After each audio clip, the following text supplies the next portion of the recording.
Looks like we have a good crowd. So shall we get started? So we're very happy to have Simone here to tell us about Santaló geometry. Convex Polytopes. So please go. Yes, so let me start by thanking the organizers for having me as a speaker. It's been a wonderful conference so far. Right, so I think this is going to be the perfect talk for a Friday. So it's going to be an easy but entertaining story. I hope you'll agree. This is joint work with Dmitrii Pavlov, who's a student at Leipzig with me and Bernd Sturmfels.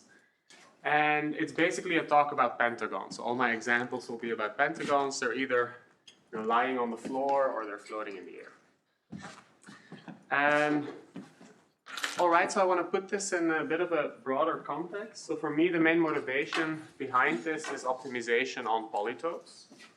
Throughout the talk, A is going to be a matrix with non-negative entries. It has size d times n. B is a length d vector of real numbers, and then C is a length n vector. So in these data, they make a linear program. So the most famous optimization problem on a polytope, perhaps, is a linear program. So here you want to minimize a linear cost function subject to some equality, linear equality constraints and positivity constraints on x. So the feasibility region for this linear program is typically going to look like a polytope. So all points satisfying ax equals b and x is non-negative, they lie in a polytope. And here it's, of course, a pentagon. So typically, meaning if the cost factor c is not too special, there's going to be a unique solution, there's going to be a unique minimizer, and it's going to be a vertex of the polytope. Okay, so here you think of this function c transpose x is going to be a linear function on this polytope. It has linear level lines, and you look at the first level line that hits the polytope, that's typically a vertex. Right, so I should say the polytope here is called P sub b, because later on I'm going to vary b. We're going to look at this problem for different values of b. Now, how do you solve this? In practice, you don't solve this problem directly, but you replace the linear objective function by something that looks more complicated. This is a bit counterintuitive, okay? Well, what does this do geometrically? So the function h here is going to be such that when you restrict it to any polytope pb, it'll be strictly convex on the polytope. So you turn this linear function into a function that's strictly convex on the polytope. So what happened to the minimizer is it shifts from this vertex on the boundary to an interior point, the unique minimizer of the strictly convex function on the polytope. So this philosophy is what's behind interior point methods. And the reason you do this is that it's easier to find the green interior point than the vertex when the problem is high dimensional. Okay. Yeah, so I should say to have this polytope be full dimensional, I would like the, I need b to be in the positive hull of a. Okay, so in order for there to exist a positive vector, so here, if x is in the interior, the solution will actually be positive, right? So for there to exist a positive solution to this, to ax equals b, I need b to be in the positive hull of a. That means b is a positive combination of the columns of a. Okay. Right, so there's different choices of h that are used in practice, and some choices of h, they give nice to some particularly nice geometry, in particular algebraic geometry, the way we like it. And I'm going to discuss several choices of h. So what we're going to do is we're going to, of course, when you want to solve this linear program, you take this epsilon and you drive it to 0. But we're going to do the opposite, because that's going to be the interesting thing to do geometrically. We're going to drive epsilon to infinity, so we're just going to minimize a convex function instead of this linear function. So when epsilon goes to infinity, you can look at what happens to the minimizer. So there's going to be the minimizer of h on the polytope, and this will give you a distinguished interior point of the polytope somehow. And when b varies, this point moves around. So you look at the function that sends b to the optimizer, and this parameterizes, I claim, an interesting semialgebraic set if you choose h in a certain way. So here's the first example. So a very natural convex function to consider on your polytope is the sum of minus the logarithm of the coordinates. So if you do minus the logarithm, you see a convex function. Right? And this will be the sum of all these logarithms will be strictly convex on the polytope. So if we minimize this with the linear constraints ax equals b, we need to solve this. We can use Lagrange multipliers, right? And we see that this gradient has to be 0. So here I mean take derivatives with respect to x. The derivative of the logarithm is 1 over x. So if you think about this a little bit, you see that this implies that x inverse, or the coordinate-wise inverse of x, needs to be in the row space of A. Okay, so there's some lambda, so there's some combination of the rows of A that gives you x inverse. That's another way of saying that x should be contained in the reciprocal linear space associated to the matrix A. So what do? We take a point. With non-zero coordinates, and we ask that its inverse lies in the row space of A, and we close it up. This gives a complex affine variety R sub A, which is called the reciprocal linear space of A. And this is much like what Jane was doing, except she took a linear space of symmetric matrices and she took matrix inverses. So this is a very simplified case of what we saw there. Okay. Now, the optimizer, so the unique minimum of this logarithmic barrier on the polytope is called the analytic center in the literature, and it's very important in convex optimization. Okay, so this is the first out of 3 pink boxes that you'll see in my talk, and by the third one we'll know what Santaló means. Okay, so this one says, if you look at this map that takes B to the analytic center of PB, then this is a natural section of the linear projection that takes the positive orthon and sends you down to the positive hull of A. And this parameterizes the positive part of this reciprocal linear space. So you take the reciprocal linear space of A, you intersect with the positive orthon, that's a semi-algebraic set.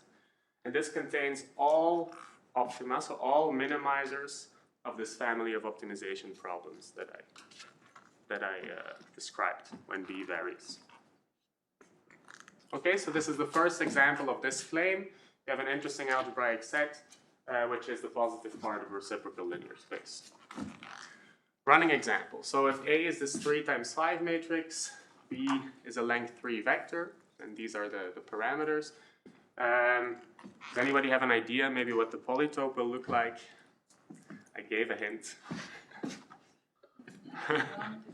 It's a pentagon, yes, okay.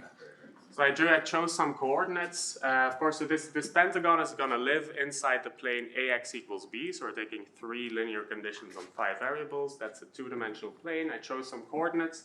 And then this is the picture. So the blue thing is the polytope PB.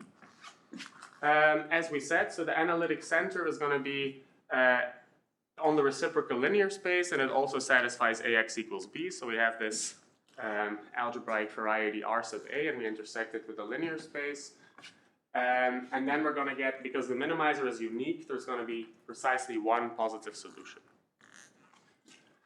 And in this example, we can think a little bit about the geometry. Maybe this is also some audience participation. If anyone has a degree, what the dimension would be of this reciprocal linear space. So we're taking a 3-dimensional linear space, the row space of A, and then we're going to take coordinate-wise inverses. The result will be 3-dimensional, right? The degree, anyone? This is a more harder question. So I practiced this talk in Leipzig, and then when I asked for the degree of this thing, Reineck Sin said, well, it's the mu invariant of the matroid of A. That's another way of saying 6, right? Okay. So the degree is 6, and I also gave a hint here. So I'm drawing in this plane, I drew all intersection points of the reciprocal linear space with this plane. So there's 1 point in every bounded component. Exactly. There's going to be 1 point in every bounded cell of the arrangement of lines that the coordinate hyperplanes make in this. I guess because you could flip things and get the different bounded cells being defined by different chambers somewhere by flipping signs. Yes, yes, exactly. So the unique positive one is this green point is the interior point. Okay, so you can find, so these things are very nice, as we discussed earlier this week. So Proudfoot Inspire, they found a nice description of their ideal, and I computed it in this example. It has very nice equations. Okay, next example. So we forget about this logarithmic barriers, and now we talk about this function. It's an entropy function, sum of xi log xi minus xi. You do the same thing as before. Now when we take derivatives, we see that the coordinate-wise logarithm of x lies in the row space of A. So these points, as it turns out, you look at all x's such that, so x is in the row space of A, and you apply the exponential map, and you get an affine toric variety. Here I'm assuming that A has rational entries. Okay, so if A has rational entries, then the image of the coordinate-wise exponential will be a toric variety, affine toric variety. And the unique positive intersection point of this affine toric variety with AX equals B is called the Birch point. So we go from analytic center to Birch point when we switch from logarithmic barrier to this entropy function. Another pink box. So if B varies, we look for every point B in the positive hull of A. We look at the optimizer of my optimization problem. I'm parameterizing a positive toric variety. Interesting semi-algebraic sets. And here I could add one more sentence to the slide. So here, in fact, this section that sends B to the Birch point, sorry, I didn't say. Oh, I did say, right? So what the section that sends B to the Birch point of PB is the inverse of a famous map called the algebraic moment map, which is just the restriction of the positive toric variety. The restriction of this linear map to the positive toric variety. Okay, any questions about this? Okay, since this is computational algebraic geometry, let's actually solve this optimization problem once. I'm using the same data as before, and I'm advertising the software Oscar.jl. I'm sorry, could you repeat again what the Birch point was? I missed it. Sorry, the Birch point is the optimizer for this, is the unique minimum of this strictly convex function on the polytope. Okay. So I define the matrix A. You can very conveniently ask for the toric ideal with one line of code. And in the same environment, you can ask for the convex hull of A. That makes a polyhedron. You can ask for its volume. And this, as many of you know, is going to be the degree of the toric variety we're looking at. Right, I need to extract the ring and the variables. That's not important. And then I'm going to intersect this toric variety with the linear space AX equals B. Makes a new ideal, and I ask for the real solutions. This is also a command that's in Oscar. There's 3 real solutions, only one is positive. It's the point 2, point 2, point 2, point 2, point 2. Okay. That's because you're very symmetric. Yes, yes.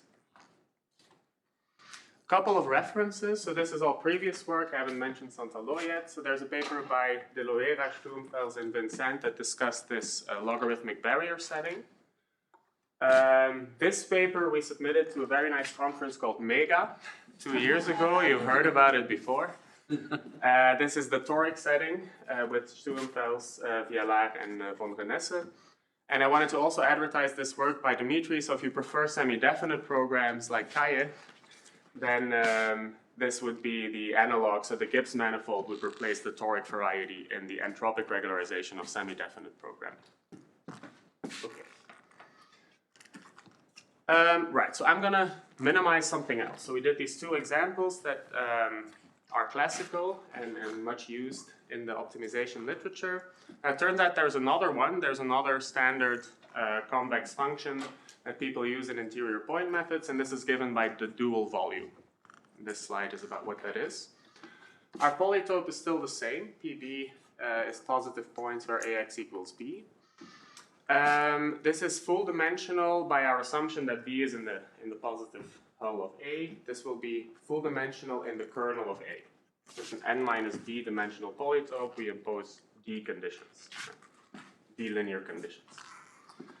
And you can think of it that way abstractly, but we like to choose coordinates to do actual computations. So I'm just going to pick a basis B for the kernel of A.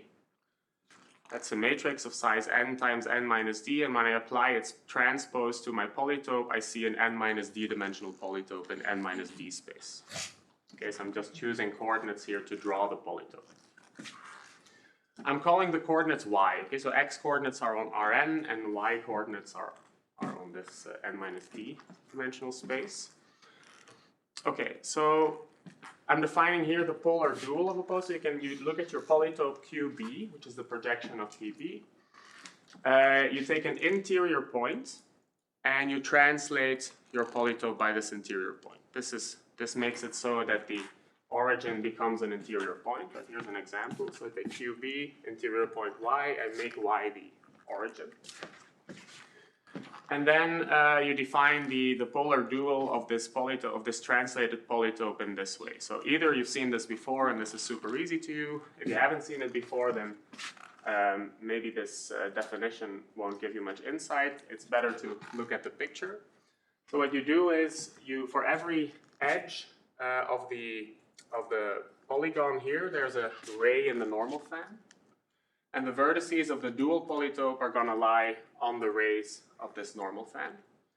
And where exactly on the ray this lies, that depends on how far you're away from the edge. So here, let's say I'm relatively far away from this edge. So on this ray, my point will be not too far away. If I move closer to this edge, you'll see this point drift off to infinity.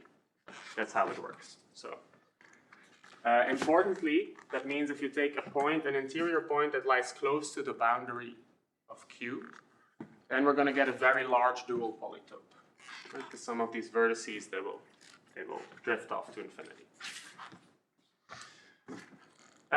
Okay, and here's a theorem. So why are these dual volumes interesting in our setting? I don't know who to attribute this to, but you can definitely find it in a paper by Meyer and Werner. This says that this dual volume function is a strictly convex function on the polytope, which is what we're looking for. Right? So intuitively you can imagine, as I told you, when I go towards the boundary, the thing blows up. Right? So it's a thing that's infinite, and there's some point in the middle that minimizes it. Okay. What's the function? Okay, so I want to write down now the function in terms of the coordinates y. And this is the notation. So my minimal facet description of the polytope QB looks like this. So the facet normals are wi. There's k facets. And the offsets are called ci. V of QB is the set of vertices. And for each vertex, I define this index set I of v to keep track of which facets make the vertex. Okay, so I of v is the indices of facets that meet the vertex. Okay. Here's a theorem that you can find in some lecture notes by Christian Gatz from 2020. This volume that sends y to the dual volume of QB minus y is actually rational. It's a rational function. And it is given by this formula where the numerator is something. So let's look at the denominator are just the facet equations, which shouldn't surprise you, right? If you accept that the function blows up at the boundary, you want these things to be poles. Turns out, so these are the only poles, and in the numerator there's a polynomial called the adjoint polynomial. And this formula is not so important, I just included it for completeness, but this is the correct formula when QB is a simple polytope. Again, we have a very nice some determinants of the matrix of facet normals multiplied by the facet equations. Okay. This has been studied before. So originally this was studied by Warren, who was interested in barycentric coordinates for convex polytopes. And so the two pioneers, I would say, were Warren and Wachtpres. This name will come back later. And Wachtpres was interested in this for the theory of finite element methods. This is a FOCM paper by Kathleen Kohn and Christian Ranestad. So they studied the projective geometry of this thing, and one of the things you'll find in here is this theorem. So if QB is a simple polytope, then the adjoint has a certain degree, and it is uniquely determined by some interpolation conditions. And my next slide shows you what these are. Okay. So the takeaway is that function is rational and we know exactly what it looks like. Okay, let's do this for our example. We have the same matrices, same data A and B as before, and now I chose this maybe funky basis for the kernel of A, but that's the basis I need to arrive at this picture. Doesn't really matter. So if you work in these coordinates, then the dual volume function looks like this. There are 5 linear forms of the denominator because we're dealing with a pentagon. And the denominator is a conic. The numerator is a conic. And what are these? So what are these interpolation conditions that I talked about? So that's what's shown in this picture. So the numerators are the denominators are the red lines. And the adjoint polynomial makes the unique conic that passes through these 5 intersection points of the boundary lines that are not vertices. Okay, so in general, you're going to take your facet hyperplanes. You're going to look at all their intersections. You take the ones that don't hit the polytope, and interpolating these things will make a unique adjoint. This is called, so the name of this rational function in physics is canonical function. So this thing appears in physics as the canonical function of a polytope as a positive geometry. So this is something some of us are getting interested in. It's actually the first time I saw it came from this. Yeah, so maybe one more thing I'll say. So if you take the canonical function of certain polytopes, you're computing scattering amplitudes. So some privileged polytopes actually compute something meaningful in physics. Okay. Right. So this is repeating myself. So this function is strictly convex on the interior of the polytope, and the unique minimizer I computed it is this one, minus 0.003. And here is, so this point in literature is called the Santaló point of the polytope. So we're getting now closer to the name, and this is, this refers to some work of a Spanish mathematician, Santaló, who studied these dual volumes. He's Argentinian. Oh, I'm so sorry. Okay, Spanish name, thanks. He worked in Spain, though. He worked in Spain? I'm sorry, okay. Right, so in the y coordinates, I'll denote this by y star vol of b. Okay, so that's what we're going to use as our convex, so as our objective function in the optimization problem. It's the volume, the n minus d dimensional volume of the projection of the polytope PB, the B is AX, minus B transpose X. Okay. Now it will be convenient to think in, so to change coordinates. So as before, we're gonna use these y coordinates. So there's if you take the A matrix and below it you so you stack the A matrix and the transpose of its kernel matrix. That's an invertible linear transformation that helps you to go from x coordinates to by coordinates. This will be convenient sometimes. And then the dual volume for b comma y is just the n minus d dimensional volume of qb minus y dual. Okay, other questions about this? So this is another objective function, and for each b, this thing will be or restricts to a strictly convex function on PB. Okay. And then similar to the analytic center and the Birch point that we saw before, this Santaló point now minimizes this volumetric barrier on PB. Okay, back to our pentagon. So as I said in the beginning, we want to understand how this minimizer varies with B. So in this computation, we wrote this function, compute adjoint, that sort of gets this volume function, but it also takes into account the dependence on B. So we did this for our particular, you can do this for our particular pentagon, which uses 1, 4/5, 4/5. But you want to know how does this change when I wiggle b a little. And the answer is, well, there's a numerator adjoint, depends on y's and b's. It used to be, so it's a conic in the y's, but in these by coordinates I need a cubic. It's degree 3 in b and y. And the facets of the polytope, they depend linearly on b. So these are just linear forms in y and b. And gamma is you can ignore gamma is a factor that I need to multiply with to make this actually the volume. Okay, so this looks, it's not too bad because it fits the slide, but if you go back to x coordinates, it turns into something really nice. So this is really a relatively simple rational function, I would say. And there's, I mean, it's sort of easy to understand, but I won't go into the details.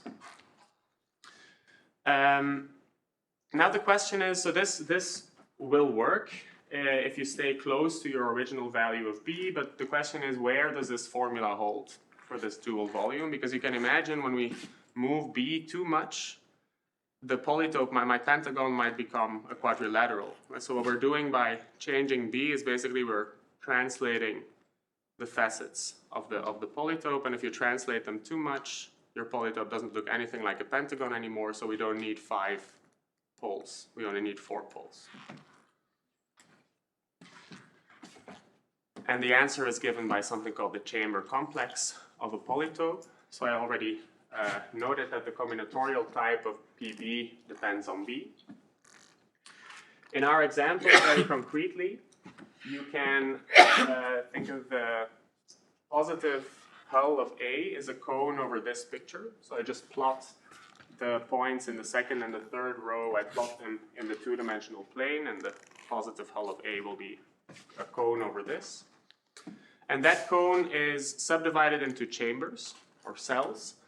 And I drew here, for each of these cells, I drew what the fiber PB looks like. So in the middle, this is where our point 1, 4/5 lies. The polytope is a pentagon. But if you move out of this cell, you move it in this direction, you get a quadrilateral. And in the yellow cells, you get triangles. Okay.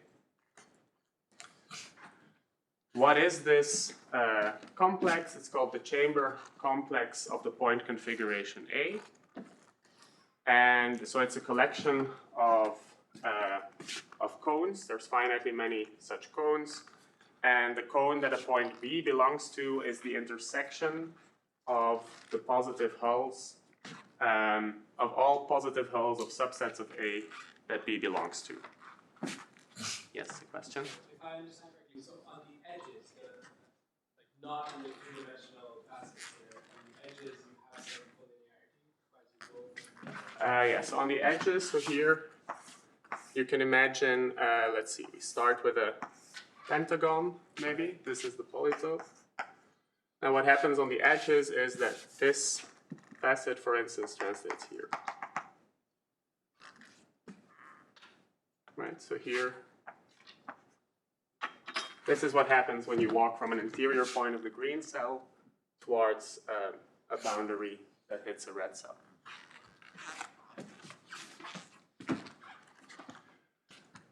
Okay.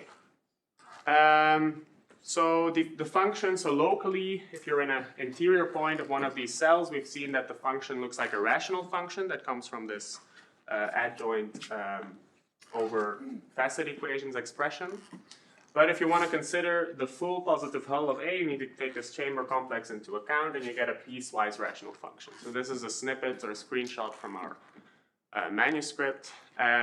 So on each fixed cell in the chamber complex, this dual volume function is a homogeneous rational function, and it has degree d minus n. You can say, okay, the numerator has degree d minus n plus the number of facets in that cell. N sub c is the number of facets in the cell C. And the denominator has degree the number of facets because you have one equation. So as a spline, you know how continuous it is at the boundary? Yes, I'll tell you.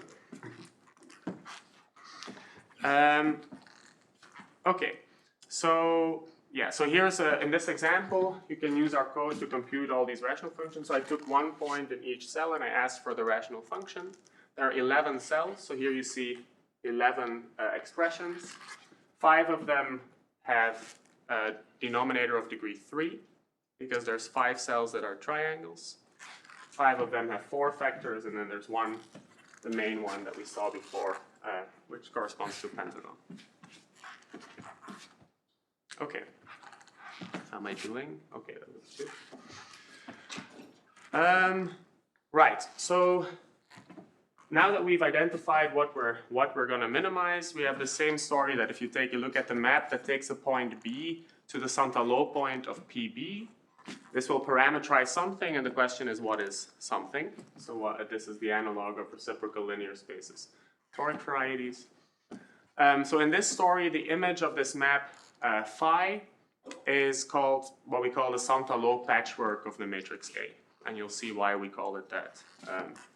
Actually, you've seen it on my title slide, but you'll see it again in a second. Okay. Proposition, this map phi is a homeomorphism from the positive hull of A onto this Santaló, onto its image. Okay, so whatever we get is homeomorphic to the positive hull of A. I want to do the idea of proof because there's a point to make. Right, so what you do is you look at this different map psi that just sends B to itself, comma the Santaló point in y coordinates. Okay, so this is, and it's enough to show that this is a homeomorphism because this psi factors through phi, and the only thing you need to do is change coordinates. Okay. Now, if you're on the interior of a cell, of a full-dimensional cell, then this function is algebraic because we're minimizing a rational function. Right? So this is really an algebraic function. So on the interior of a cell, it's even as nice as it gets. It's a real analytic isomorphism. Now, what happens on the boundaries of cells? So on the intersections of cells, we need to show that this function phi is still, or this function psi, sorry, is still continuous. Once we show that it's continuous, we know that it's injective by construction, and then it'll be a homeomorphism. So why is it continuous? Well, if you're on the boundary of 2 cells, then you solve two systems of algebraic equations at once.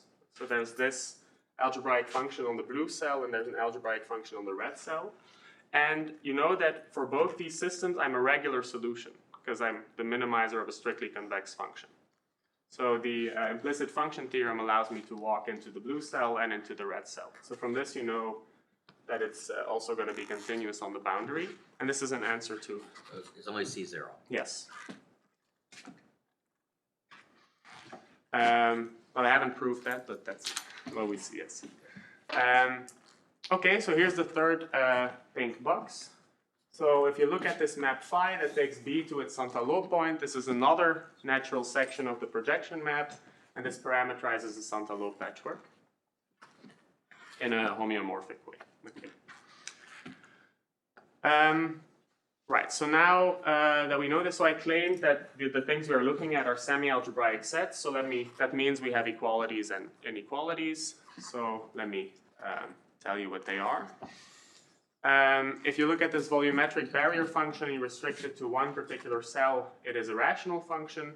And what we're doing is we're minimizing this, so the equations we're looking at are gradient equations. And I choose here to minimize the logarithm instead of the function itself. So we have a function that we know is positive, so it's equivalent to minimize the logarithm.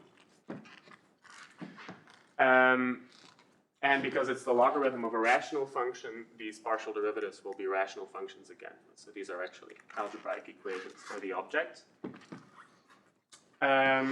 I call this thing, so this is a semi-algebraic set. It's a basic semi-algebraic set. There's some inequalities, like B has to be in a cone, and Y has to be in some polytope.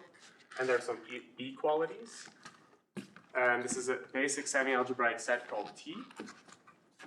And the Santaló patch is just the image of T under the coordinate change. And then, so this is a corollary, it's almost a tautologic. the tautology. So the restriction of this map phi to one cell, or the intersection of a cell with the positive hull of A, is a homeomorphism, and the Santal&o patchwork is the union of these. This is a homeomorphism onto the Santal&o patch, and the Santal&o patchwork is a union of Santal&o patches. So it's a union of these basic semi-algebraic sets. Is this clear? Yes. Over each cell you have better than homeomorphism. On the interior, it's again an algebraic function. Yes. But taking, so here it's a little bit, so I have to intersect with the positive A because some cells hit the boundary, and on the boundary the polytope is not full dimensional. So okay, so that's what this picture is, right? So these are the same data as before. The way we visualize this Santal&o patchwork is as follows. All the equations are homogeneous in B and Y. So we can put one coordinate to 1 for the visualization, and we chose to work in the B2, B3 plane. So B1 is 1. And that still gives me, so now that this function psi, is the graph would be 4-dimensional still. So in order to plot it in 3D, I just take the sum of the coordinates of the Santaló point to get to this picture. And it's linear along each edge then. It is linear along each edge. It is in fact linear on each cell corresponding to a triangle. Oh, this is very simple. Right. Yes. Yes. So in fact, so I can tell you. So here, on these things we have degree 1. On the other triangles we have degree 4, and in the middle it's degree 14.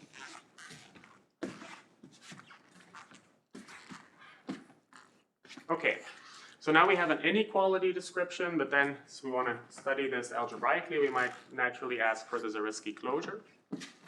So we want to think of complex algebraic varieties. So I first, as I said, everything is scale invariant, so I can projectivize this thing. So I take the Zariski closure of my Santal&o patch, I projectivize it, and I can do this in by coordinates, or I can do this in x coordinates.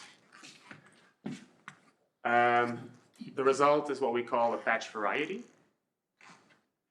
And right, so here's what we know about these patch varieties. If the matrix A is general, then you can describe, so you can find equations for this patch variety. So you just look at the gradient again of the logarithm. You look at all the points in a projective space minus a divisor where it doesn't make sense. So you have this logarithm of a rational function. You take all the, none of the factors in numerator or denominator can be 0. That's this divisor. If you take the closure of that thing in p to the n minus 1, it's going to be pure d minus 1 dimensional, and the patch variety is an irreducible component. We could not show that it's irreducible, and it's exactly what we need. But we know that it has the right thing as a component. So curly y has regular y as a component. And the degree of this curly thing is bounded from below by something, and it's bounded from above by something. This thing here is basically a naive Bézout bound. So this is something you can always do. And this thing is something more specific to the problem. It's called MLDEG, so you can sort of see where this is going. I will now start talking a little bit about algebraic statistics for the last 10-15 minutes. So I'll tell you what this number is in a second. Anyway, so we couldn't figure out exactly the degree of this thing. We don't know if it's irreducible, but we know only this. Okay. In our example, here's what these bounds look like. So this MLDEG is 11. 14 is the correct thing, as I said, and 49 is this Bézout bound. Okay. Good time for questions.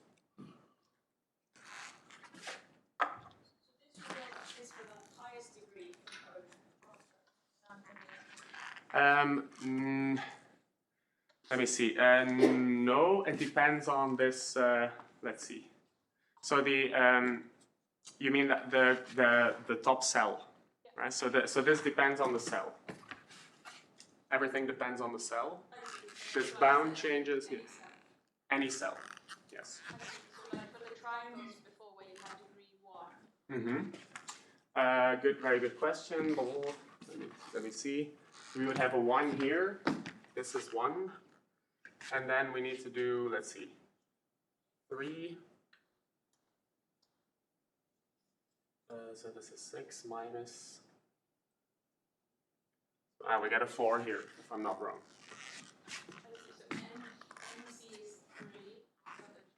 NC is 3, and the D and N are 3, 5. It's the size of the matrix. So I get that the Bazoo bound, you have some of these equations have that degree, or enough of them have that degree. Right. Yes. Yes. They all have that degree. You can naively take. And it's overdetermined. So we have a square system, Yes. right? And it's a system of rational functions, and one thing you can do is just naively clear denominators. And if you do that, these are the degrees of the. Every equation has this degree, and we have n minus d equations. That's where this comes from. So in the case where you're supposed to get a linear space, cancellation and all that. There's cancellation, yes.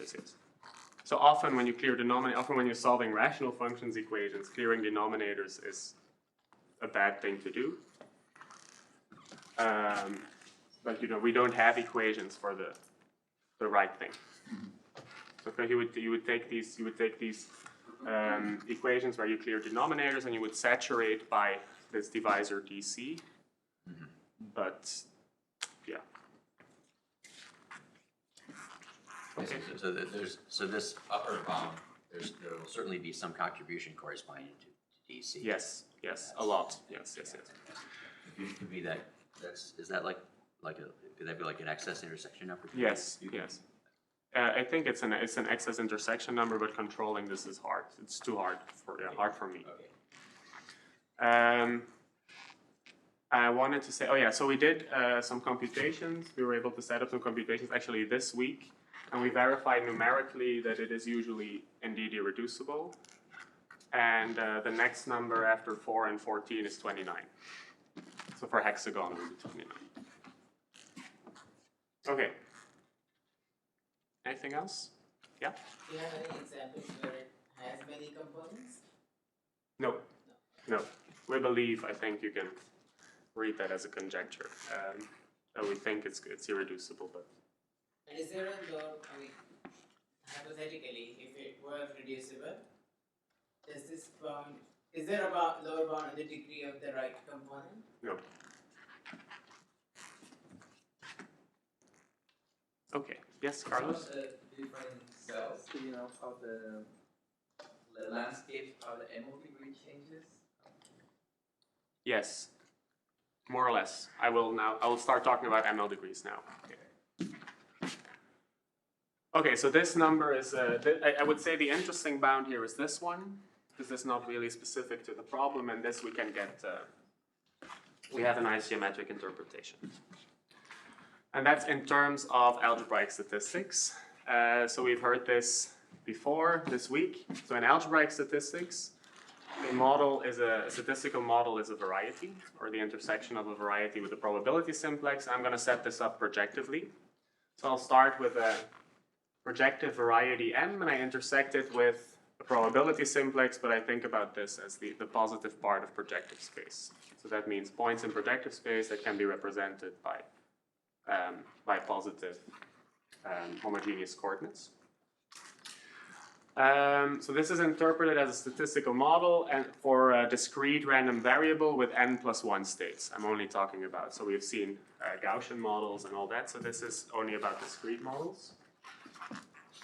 And this is the mandatory picture, so if you talk about algebraic statistics, it was also in Carlos' slides, so this is an example where M is the Segre embedding of P1 times P1 and P3. You intersect it with the positive part, you see this picture. This is an independence model. And the logo of our institute is supposed to represent a statistical model. So there's a three-dimensional simplex and something curvy inside. Okay, an important invariant of these of such a statistical model, especially in algebraic statistics, is its ML degree, or maximum likelihood degree. This is defined as the number of complex critical points of the log likelihood function on a complement of the smooth points. So what you do is you take the smooth points of your variety and you take out an arrangement of hyperplanes. These hyperplanes are the coordinate hyperplanes and the one where the sum of the coordinates is 0. Okay, so in statistics you want probabilities to sum to 1. So projectively their sum cannot be 0. Okay, so this is n, you take out n plus 2 hyperplanes right here, big N. And you count the number of critical points on this locus for generic complex data. So what's this log likelihood function? It depends on these data u, and you just take the monomial p0 to the power u0, pn to the power un, and this should be a function on projective space, so I should divide by something of the same degree. It's the sum of the coordinates raised to the sum of the u's. That's the likelihood function. To make it the log likelihood function, you take the logarithm. Okay, so this is the setup. The setup is taken from this paper by Juniha and Ben Stumpf's likelihood geometry. Okay, if the regular point, so if the complement of this hyperplane arrangement in M is smooth, then this ML degree equals its Euler characteristic, so topological Euler characteristic. That's a nice fact, and it's really sometimes really useful to think about it that way, as you'll see. Okay, so what does all of this have to do with optimization on polytopes? Well, so in the first example, the model M is a linear space. I'm taking the row space of my matrix A, for instance, I projectivize it, so that's a d-1 dimensional linear space in Pn-1. And this represents a statistical model once you intersect it with the probability simplex. Now, if you're looking for a very specific case, you're looking for the maximum likelihood estimate for these data. So all data are 1, or all data are u1 through un are all equal. Then the maximum likelihood estimate is the coordinate-wise inverse of the intersection of a reciprocal linear space with a linear space. And this we've seen before. Okay. Right, so to make this true, I need to assume that A has a constant column sum. Okay, otherwise, it's a little bit more complicated. But if A has a constant column sum, then you can write this maximum likelihood estimation problem as you simply intersect a positive reciprocal linear space with an affine linear space. So that means, by what we've seen, you could also minimize a logarithmic barrier subject to some linear constraints. So naturally, the MLE problem is related to this optimization problem. If you have different data, you need to, instead of looking at the reciprocal linear space, you need to look at a reciprocal affine space, and you can also write down the corresponding convex optimization problem. Okay, so in the case of this logarithmic barrier, we have this correspondence. There's also the toric case. So I guess Frank said this week there's linear varieties and then there's toric varieties. Okay, we're looking at all varieties. So the maximum likelihood estimate for a projective toric variety of the matrix A is the intersection point of the positive affine cone with a linear space. Okay, so this is a theorem attributed to Birch. So again, to do MLE for a toric model. Well, it's not just attributing, it. He did it, yeah, sure. So that's minimizing, so that's solving a convex optimization problem. You minimize entropy on this polytope. Okay, so there's some natural correspondence between these MLE problems and optimization problems. So now the natural question is, what's this in our setting? What's the model in our setting? Well, this is a thing called a Wachspress model. So what's a Wachspress model? It is parametrized, so I'll write down a parametrization, and what I do is I take a point y in this n minus d dimensional space, and I send it to this expression. Now, if you remember a couple slides ago, I wrote down a formula for this adjoint. And the formula for the adjoint was a sum over all vertices, and the terms were exactly this. Okay. So that means I engineered it in such a way that the sum of these probabilities is 1. Okay, so this makes some sense in a statistical setting. Okay, so this is a model on the vertices of QB. So this lives in a projective space whose dimension is the number of vertices minus 1. Okay, so the closure of the image of this map is denoted by MAB. That's called the Wachspress model. We didn't make this up, so this first appeared in a paper by Kathleen Cohen, Boris Shapigo, and Ben Sturmfels, moment varieties of measures on polytopes. What does the log likelihood function look like? Well, remember this was the formula, so we just need to plug in the parameterization for all these p's. And then we end up having, so we have a rational function that looks a little bit like that looks a lot like our dual volume. So we have the adjoint raised to some power. The w's are not exactly the u's, it might be a linear combination.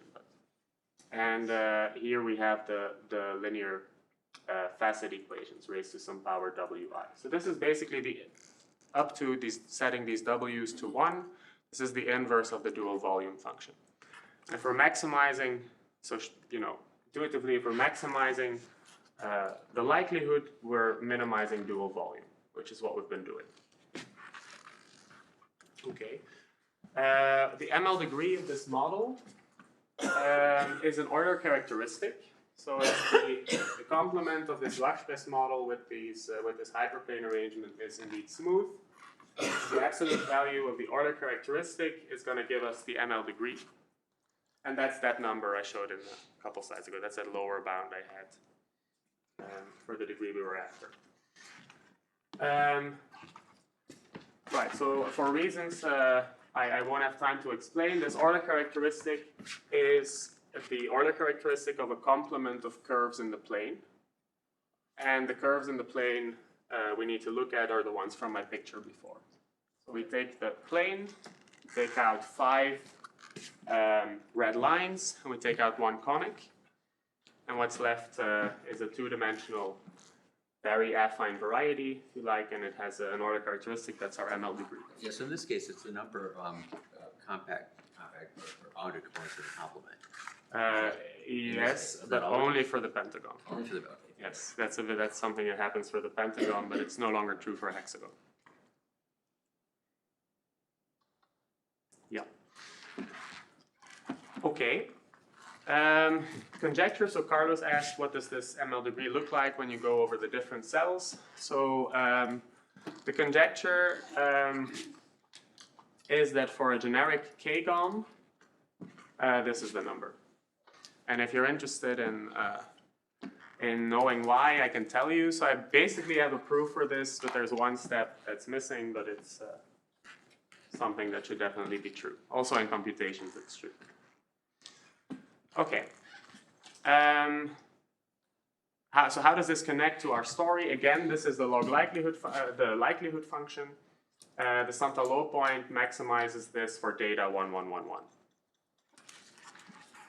So this leads to an algorithm for computing Santaló points. So even though they have been considered in optimization, they have the reputation of being very hard to compute. I've actually tried to do some gradient descent, to find these Santaló points. It's very, very hard. But the algorithm that we use to produce our picture is this, actually. So we solve the maximum likelihood estimation problem for generic complex data. Okay, this you can do using homotopy continuation. You can do this in a fairly reliable way. And so I use monodromy loops for this. And then we just track, so we use homotopy continuation to deform our problem from these generic data into the very special data 1, 1, 1, 1, 1 that we need. And this turned out to be quite robust. And then we need to, among all the solutions, so there's going to be ML degree many solutions, this number. Among those, I need to find one that's in the interior of my polytope. That's the Santaló point. Okay. Right, so yeah, so maybe a remark here is that once you've done this once, you can compute the Santaló point for every other right-hand side B that's in the same cell. Again, using homotopy continuation, and you only need to track one path. because while you're moving B, your Santaló point will stay inside the interior of the polytope. It will stay real and positive. So you can also take advantage of the dimension reduction over R versus C. Yes, right. You can do everything over the real numbers.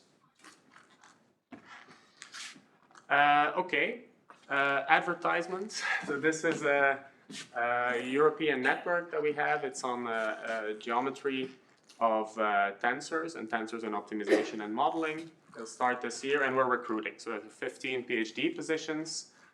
They're advertised on the internet, so if you know of someone, please encourage them to apply. I think the deadline is somewhere in April. And this is not an... Soft deadline. It's a soft deadline. Okay.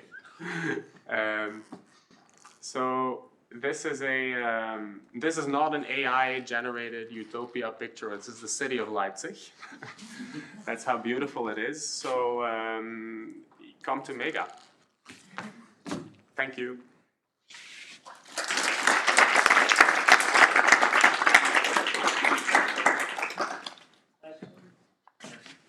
In this algorithm that you put at the end, when you track the paths to the solutions for the all ones vector, do you usually get ML degree many solution for the all ones vector, or does the That's ML a good degree question. drop there? In fact, yeah. So I want to say yes.